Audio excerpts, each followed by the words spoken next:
Hello, hello everybody. Welcome back to another edition of SizzleForce Live.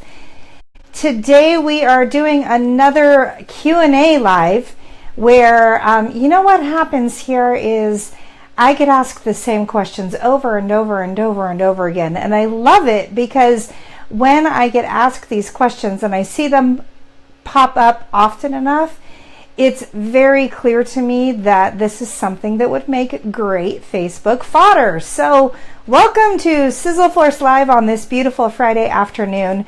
And today we are going to talk about how to rank higher in Google. How to improve your search engine rankings on, whatever, Bing, Yahoo. I don't really know anybody that actually uses those anymore, but I know some people do. But the world kind of revolves around Google, it seems like anyways. So that's kind of the name that I'm going to be tossing out a lot as I discuss this topic. So before I get started on tips to help you rank higher in the search engines, I want to first say thank you so much to Rihanna. Rihanna is somebody that is in the SizzleForce community that sent in this brilliant question, which is amazing. So Rihanna owns a company called Sweet Zulu Bake Shop, which I kind of love the name because, well, I thought of it. And Rihanna is amazing. She's from South Africa. Zulu is a word in her native language, but it's also just a fun word to say in English. Doesn't it sound fun, Zulu? So Sweet Zulu Bake Shop, and as the name implies, Rihanna sells amazing, beautiful, delicious baked goods for all kinds of occasions. So if you guys have not checked her out, I would definitely encourage you to jump on her website and check out Sweet Zulu Bake Shop and what they can create for you. So there's my plug for Rihanna. Remember, you guys, when you send in your questions to me, I will highlight you in front of my audience too. And I am going crazy amplifying this content, right? Yes, we're going Facebook Live right now, but we're also putting this on YouTube. We are making a blog post out of it. We're putting stuff all over social media. So it's a great way for you to get some visibility that you otherwise may not get. So I really encourage you to send me your marketing questions so that I can answer them. And you can get free consulting, guys. I mean, seriously, this is worth a pretty penny, and you're getting it for free, just as long as you're willing for me to mention your name, give a little pitch for your product, and then answer your question in front of the world. So it's a pretty sweet deal. You can send your questions to me either by, you can Facebook message me. You can also send them to me via email if you have my email address. Of course, those of you with my phone number, you can text me or call me. If you see me in person, you can ask me. It doesn't really matter how you get it to me. It just matters that you do get it to me. Okay, so right now, we are going to discuss Rihanna's wonderful question about how to rank higher in Google. And the fact is that this is a quick thing that you guys need to know. Ranking high in Google is an ongoing process. It is not something that you can work on once for one day and boom, you're done. Or even for 1 month, or even for 1 year and boom, you're done. Ranking in Google is a living and breathing process that requires continual monitoring and tons and tons and tons of time and attention, which is exactly why there are companies out there that this is all they do, right? All they do is help people rank higher in Google, because it really can be a full-time job. However, I realize not all of us are in a position where we can afford to pay a company, $1,200, $2,000, et cetera, to get ranked every single month and to stay on top of all the algorithm changes with Google or whoever it is. And so we need some alternatives for the do-it-yourselfers out there. So what I'm going to share with you right now, I'm going to give you several tips that will help strengthen your ranking. However, I will tell you, I only have time to scratch the surface on this stuff because I could literally sit here for days, weeks, months, years, and I wouldn't be done. So Rihanna, I hope this is a good start for you, but let's jump in. Okay, the first thing I want you guys to know about ranking on Google is that there are two things you really need to be concerned about. There's kind of like two parent categories. Parent category number one, what you're doing on your site. Parent category number two, what you're doing off of your site. So these are the things that the search engines look at to determine whether or not you're going to show up on page 50 of the Google search, which obviously is never going to do you any good, or if you're going to show up on page 1. And are you going to show up at the top of page 1, or are you going to show up at the bottom of page 1? Or are you going to show up at page 3, somewhere in the middle, or whatnot, right? So it's what you're doing on your site and it's what you're doing off your site. So my guess is your first question is, well, Stephanie, what should I be doing on my site? What should I be doing off my site? So allow me to answer you. On your site, this is what we're going to start with.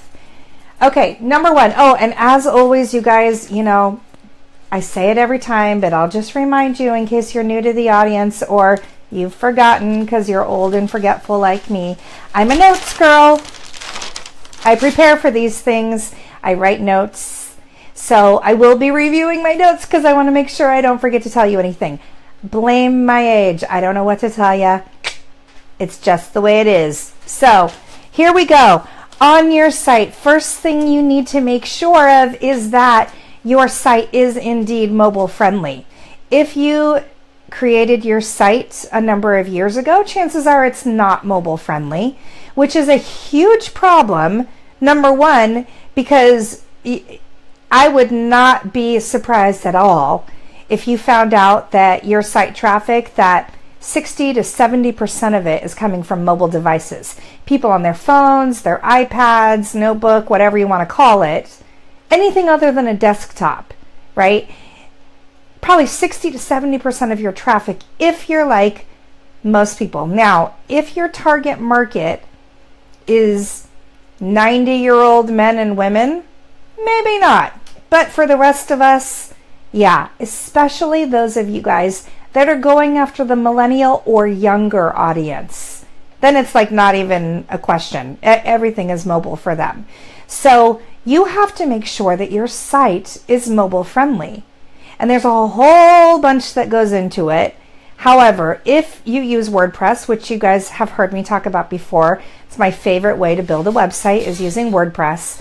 You can buy themes on WordPress that are called responsive. That means they're mobile friendly. They've already been tested to work across a bunch of different devices, and so you definitely need to have a responsive theme, or in other words, a mobile friendly theme.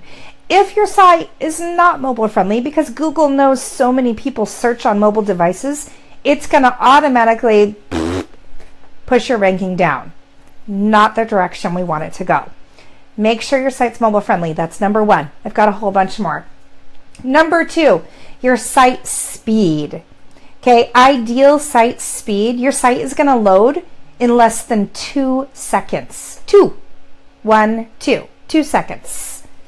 Now you might think, oh, well, my site loads in 5. What's the difference? There's a huge difference.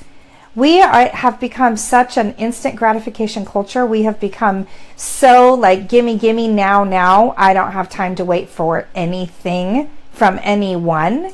And so people will literally click away like that if your site doesn't load. Last night, for example, I was trying to order a yearbook for my son. And he told me, hey, Mom, you got to order the yearbook right now because it's half price. And if you wait until this weekend, the price is going to double. So you got to get on the site and order it, right? So I went to Jostens. You guys have heard of Jostens, right? That's where they've been around forever. I had a class ring from Jostens. I like when did they start? Maybe my mom even had a class ring. Who knows? Anyway, so I went to the Jostens website because that's where we were told to go to order his yearbook. Guess what? Site wouldn't load. For this huge company that's running this promotion where we need to order it right away so we can get it at half price, wouldn't load. Okay, would not load on my mobile device at all. That was last night. So because my son is like super like, mom, we got to get it. Woke up this morning, tried again, still wouldn't load. So my husband was like, maybe it's your mobile device. I'll try it on the desktop. So he tried, wouldn't load. Okay, we got nowhere. So guess what happened? A, my son still doesn't have his yearbook. B, Jostens missed out on a sale. Right now, this is sort of kind of related because if a site's not loading, I don't know what happened. Their server crashed. I don't know, right? But it all relates to site speed, right? I waited, even though I really didn't want to wait, and I will tell you the honest truth, I was getting impatient, right? I was getting very impatient, sitting there being like, when the heck is this going to load? My husband even got up this morning and tried to load it, and then got up and went and brushed his teeth. I would say brushed his hair, except he's bald, so he doesn't have any. So he didn't brush his hair. He just brushed his teeth. And then he came back to his desk, and he's like, how long does it take this site to load? Right? Big problem. Your site needs to load in less than 2 seconds to please the people over at Google. So you can find out how fast your page loads by going to a website called Pingdom. Like kingdom, but with a P. P as in Paul. Pie. Pumpernickel. Pick your P word of choice. Pingdom.com. It's a free tool, and you can do a site speed test. If your site's taking longer than 2 seconds, bad news. Fix it. A lot of times, your site will load slowly if you have a lot of graphics that you haven't reduce the size of, and there's other stuff, but go ahead and use Pingdom to find that out. So that's the second tip I have for you. And I do want to say hello to a couple of our viewers. Becky, hi, glad you made it. Steve, haven't talked to you in a long time, so glad you're watching. And Amanda, so glad you are watching, fantastic. So we're going to move on to the next thing here. And we're going to talk about your meta tags and your meta titles. Now, if you don't know anything about websites, really, this might be like, what the heck is she talking about? So here's the deal. When you do a search on Google, let's say you type in, I don't know, blue suede shoes, okay? You type in blue suede shoes, and you see results pop up. And there's a link to the actual site that they're suggesting you visit. There's also a little brief description of the site, and then like a title of the site. Okay, so as the name implies, the meta title is that title that you see when you do your search.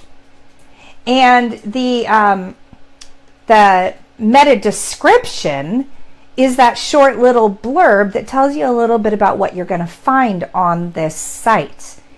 These are things that you can control. If you do not control them, Google controls them for you, and they just pull whatever information they think is relevant, which may be right and may very well be wrong, and very well may be missing the mark entirely of what you really need to be saying to people that are searching for what you're selling. So you need to get in and you need to manually change those meta titles and meta tags and meta descriptions. Okay. Now, some people will say these days that the meta title does not carry as much weight as it once did. I don't know if it really does or not. I don't think anybody really knows. I mean, unless you work at Google and you're like in the secret cave there that knows all the stuff about the algorithm. The meta description, everyone I've seen is still in agreement that that's critical. So here's how you get in and change that stuff, because it's one thing to know that you should change it. It's another thing to know how. So How you change that is if you have a WordPress site, and again, if you've got your site on GoDaddy or Wix or something, I don't know. I don't work with those. I can't advise you there.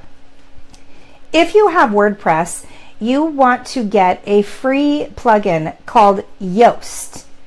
Yoast like toast, pingdom like kingdom. I've got a lot of rhymes today. This is fun. Amanda is to the left of me right now, just so you know. My wing woman, she helps run SizzleForce with me, and I'm sure her eyes are rolling back so far in her head, they may not ever come back out. So, Pingdom Kingdom, Yoast Toast. Okay, so Yoast, Y-O-A-S-T. You want to go ahead and you want to grab this free plugin, and it will show you when you are creating pages on your website what your title is, what your description is, and it will show you all kinds of other stuff. It will show you your keyword density. It will show you, I mean, it's exhausting, right? When you look through all of the information you can collect from this. And it is so cool because it's free. Now, of course, they have a paid version where you can get even more advanced functionality, which is phenomenal. But honestly, if you guys are if you're going down the DIY route and you're trying to just do the best you can on yourself, I think the free version is going to be just good enough for you. And once you master free, then maybe you upgrade to premium, right? And you pay for some advanced functionality. But you're going to get so much stuff from the free version. Start there. So when you download this plugin, you're going to see every time you create a new page, whether it's a blog post or an actual page that's going to live on your website, like your about page or your services page or whatnot, you will see underneath the area where you write your content, a section that will pop up that says meta tag, meta title, meta description, blah, blah, blah. It will also analyze whatever you have written for keyword density. Okay, this is another, marketing ease word that I'm sharing with you. I hope it doesn't freak you out.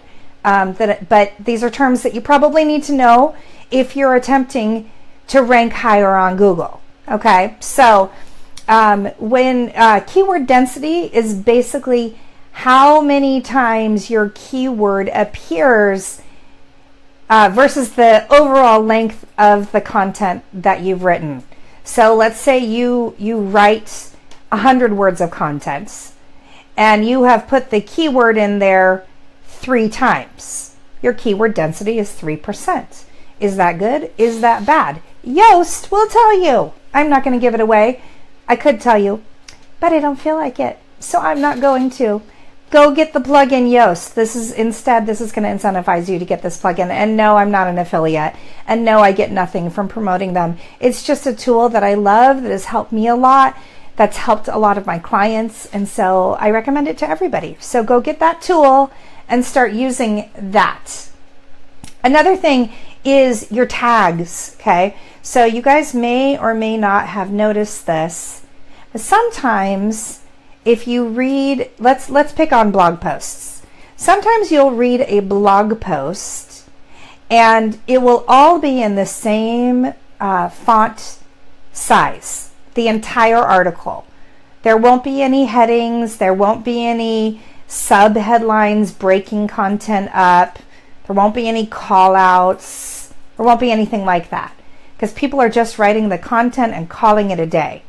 Well, they're missing a big opportunity because when you do those headlines and subheads and whatnot, they're called H1 tags or H2, H3, H4, depending on the size that it is, right? Google does look at H1 tags, so if you're not using them, you're not going to get anything, right? If you are using them, it's going to help you. So you want to get the keywords that you're trying to rank for in those H1 tags. Now, if you guys look at my blog, SizzleForce.com/blog, you can see how I write my blog posts. That's an example for you.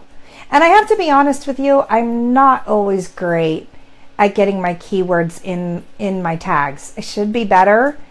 I could do a better job there.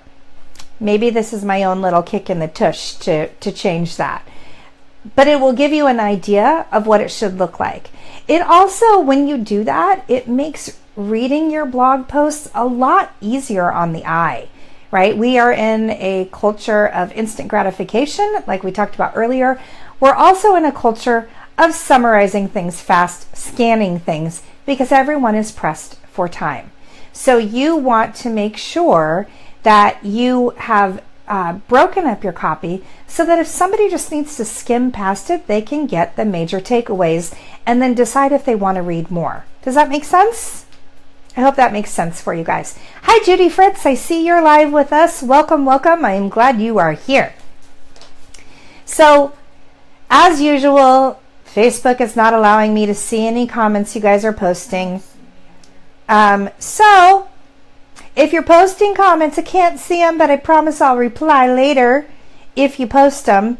So please do write comments as I'm talking with you, because I really want to hear what you guys have to say, and I want to make sure I answer the questions you have. I want this to change things for you. I'm not just talking to, I don't know, entertain you with SEO facts. I know this is like super exciting Friday content, but there's so many things you'd like to do more than learn about SEO on a Friday. So, whoa, a comment just showed up from Judy Fritz. Oh my gosh, a comment finally showed up. Thank you, Judy. Hi, Stephanie. Thanks for the good info. You're welcome, Judy. Okay, other viewers, please comment. It helps. It's very hard doing these lives to a silent audience. Did you know that? Have you ever tried to do one? It's very hard. Talk to the speakers. Okay, next thing. You need to check to see if your site has been penalized by the people over at Google, right? Every time they do these major algorithm changes, if you don't fall in line with what they want, they can put a penalty on your website, and it is ugly, UGLY, when that happens. So how do you know if you have a penalty? Well, one way to find out is to go to a website called FE International, F like Frank, E like Edward International. And you can do a free little test there that will tell you if your site has been penalized for something. So make sure you're not getting penalized, because if you are, no good, not good. All right, how are you guys doing? Is this making sense to you? Is this helping you? Because all this stuff is stuff that you guys should be doing, and you can do on your own. You guys do not have to be developers to do this, right? This is not rocket science. You can do this on your own. It is not that hard. It just takes time. Now, like everything else in marketing, you have a choice. You can either take the time to do it yourself, or you can hire somebody else to do it for you. What's more important to you, your time or your money? That's what it all comes down to. So think about that. Like I said, there are plenty of companies that will optimize your site for you. All of the ones that are hitting you up with these services that are dirt cheap, 99.9% of the time they're worth nothing. And I just want to make that really clear to you guys, because there are people, especially, I hate to pick on people overseas, but I don't know what it is about people overseas that say they're going to do all this SEO work for you, and it's a complete joke, and there's no accountability. So yeah, maybe it cost you $100, but you know what you did? You just flushed $100 down the toilet. And who wants to do that? Nobody does. There's plenty of people in America that do this as well, so I don't just want to pick on overseas people.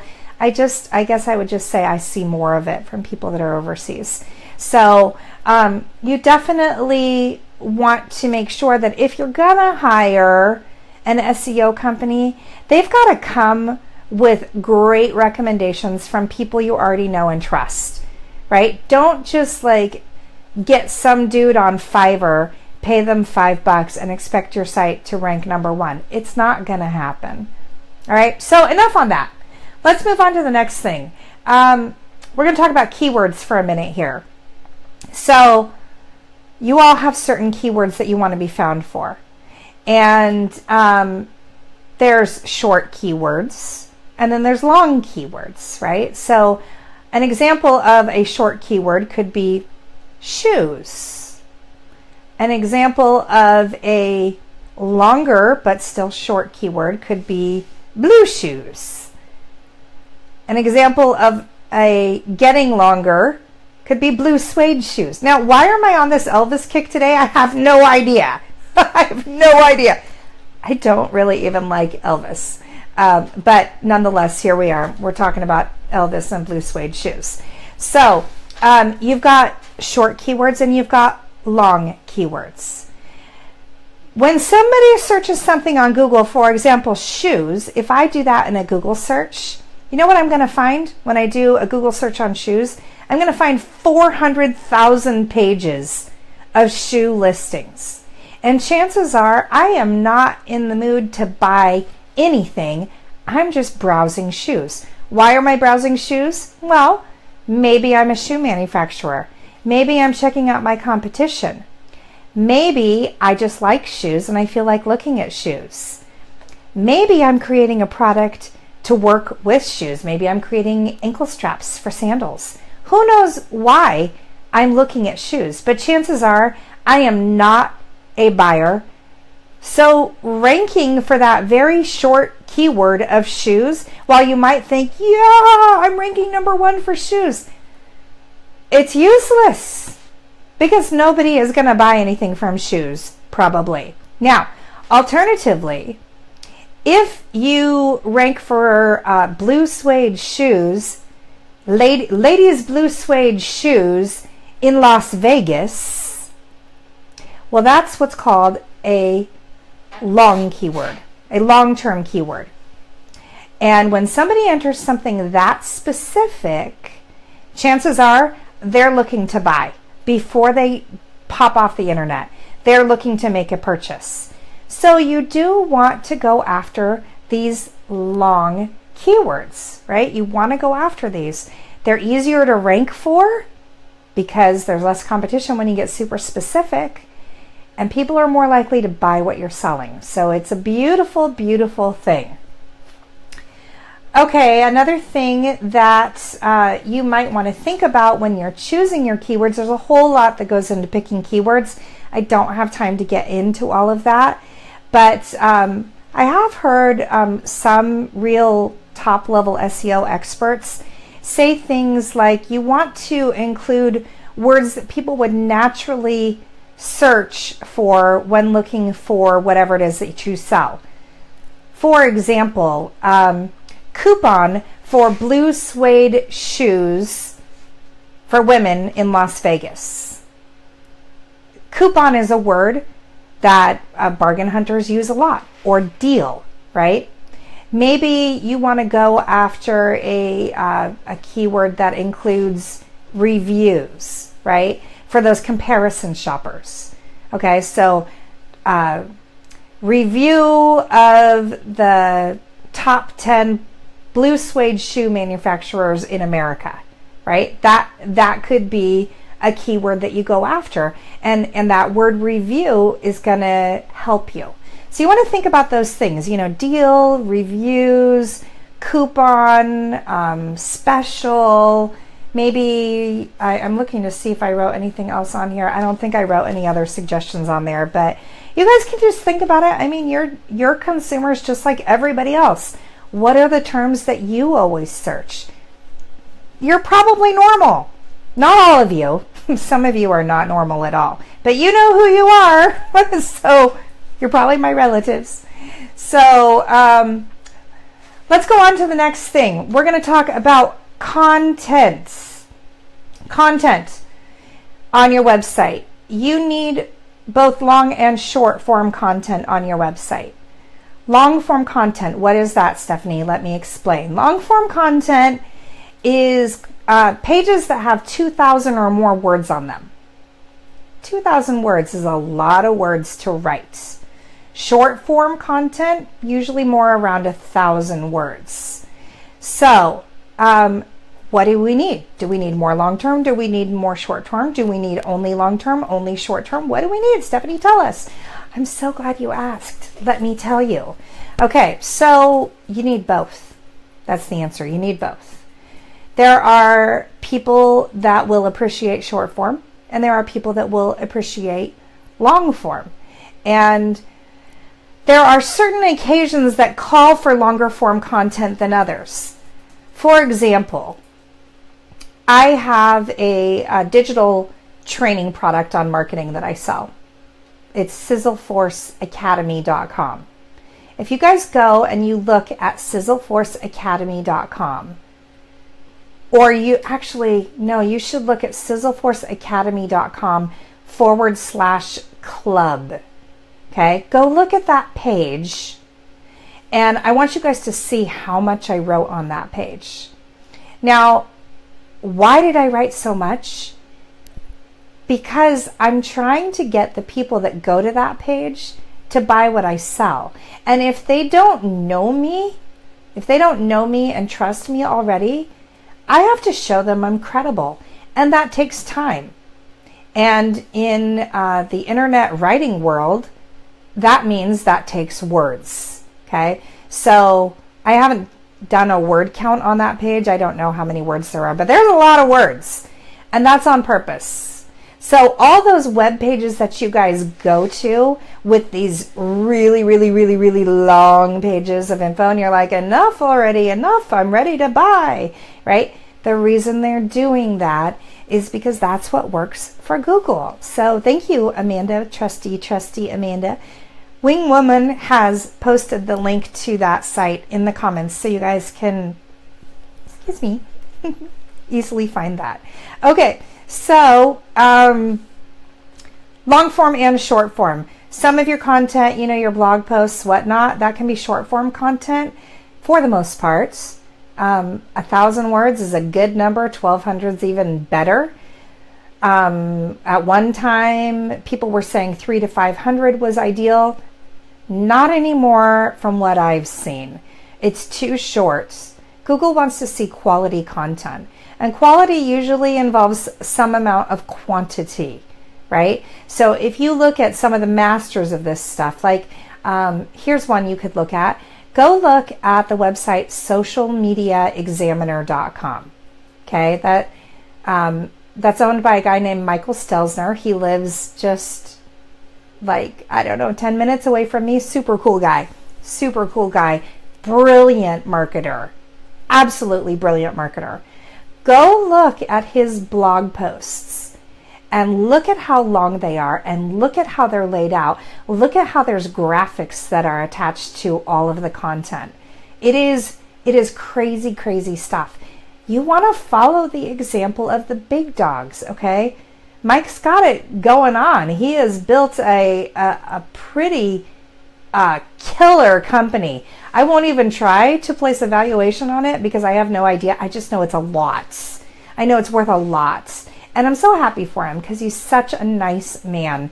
And you know what? I love seeing nice people succeed in business. It's just a good thing. So look at Mike's site, socialmediaexaminer.com. Look at how he's doing his blogs and follow that pattern.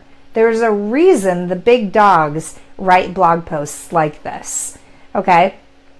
In addition, when you're just reading his blogs, you're going to learn so much stuff about social media. It's great. So that's just a blog you want to follow too, if you're trying to promote yourself on social media. All right, let's see here. What else do I have for you? Backlinks. We're talking about what's happening off your site now. Backlinks are all of the other sites that are linking to your site. That's why it's called backlinks. They're linking back to your sites.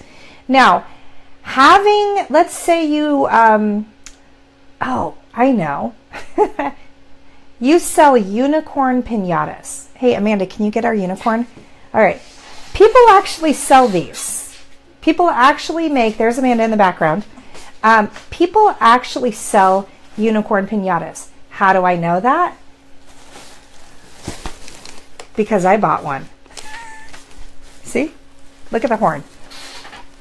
Nay. Do unicorns say nay, or is that just horses? Okay. Unicorn piñatas. It was at the dollar store. It was $1. Okay. No, you know what? I'm going to hold on to the unicorn.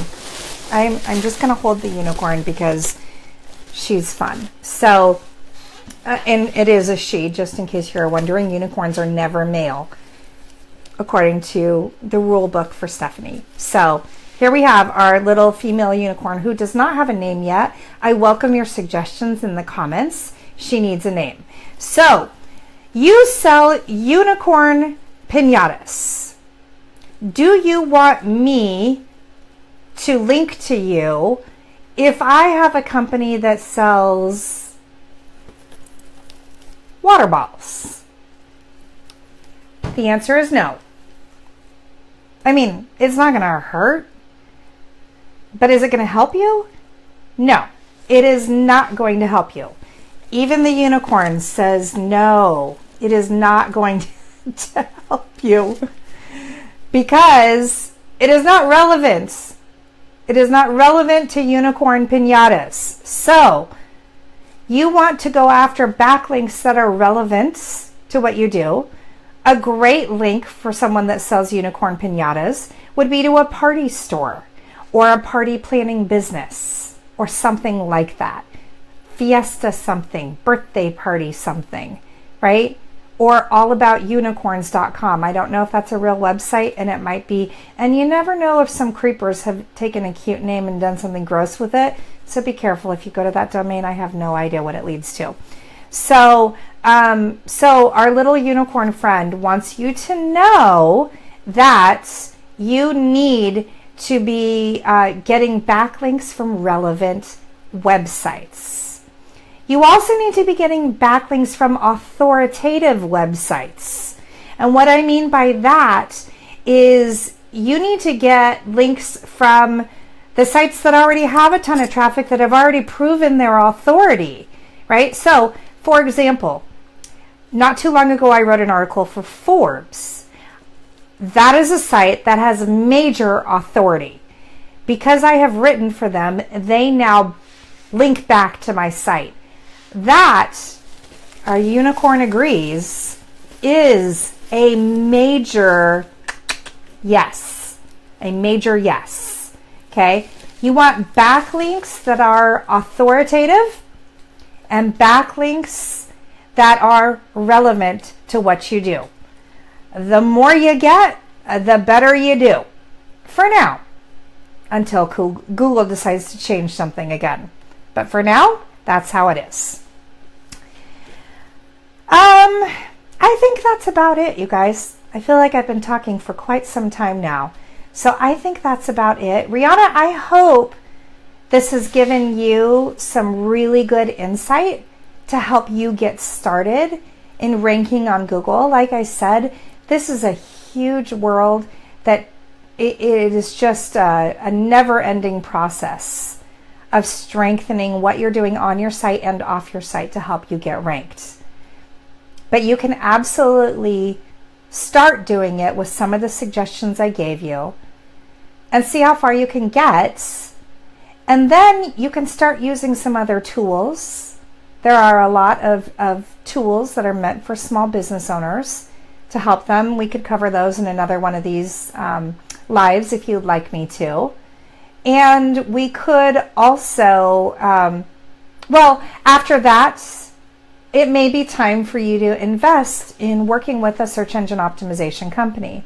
I don't do that here at SizzleForce. I don't offer that service, but I know people that do, and I know people that are really reputable that actually do work like this that actually produces really good results. It's not cheap. It is not cheap at all.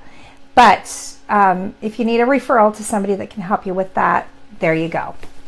So I will finish this by inviting you guys back over to SizzleForce Marketing Club, our free Facebook group. I really, really would love for you to jump over there and join the conversation. We have a wonderful group of really smart business people talking about all things marketing and some things just general business. And I'd love to see you guys there. And I'd also like to invite you right now to consider becoming a member of SizzleForce Marketing Club. And again, the link to that is in the comments. Amanda just posted that. SizzleForceAcademy.com/club. That is it's a digital club that I have. So everything is done from your computer or your phone or whatever, from wherever you are. You can look at it. I don't care if you're in Zimbabwe or if you're in El Cajon. Wherever you are, you can go ahead and you can learn all kinds of amazing marketing tips. I can't say that. I almost said marketing ticks, and you don't want marketing ticks. No marketing ticks. Okay, we want marketing tips, tricks, techniques, and tools and strategies. That's exactly what you're going to find when you become a member of the club. And here's the great news. It's only $47 a month. And it is a living, breathing thing, you guys. Right now, there's 16 courses on there to answer so many of your foundational marketing questions. And I am adding more to it. So you really, it's a tool. It's a no-brainer tool that you guys really should have access to.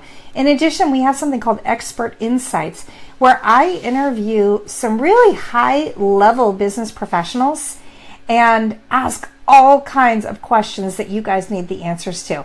And this could be people that talk about finance, people that talk about health and wellness, people that talk about time management. I mean, anything that has to do with running a small business, which is kind of everything. It goes from what food you eat to how you exercise or don't your body, to how you handle your money, to your marketing, to your yada, yada, yada, yada, operations, everything under the sun. So it's $47 a month. You guys can join that now at SizzleForceAcademy.com/club. So there you go. Join the group for free. Join the club for 47 bones and get equipped. You guys do not have to be stuck. You do not have to be stuck anymore. So please help me name the unicorn. She needs a name. I'll give you a profile shot. Let you see the back of her head with the rainbow streamers. And I would like to call attention to the cute little heart on her tummy and her pink feet, hoofs, I guess you should say.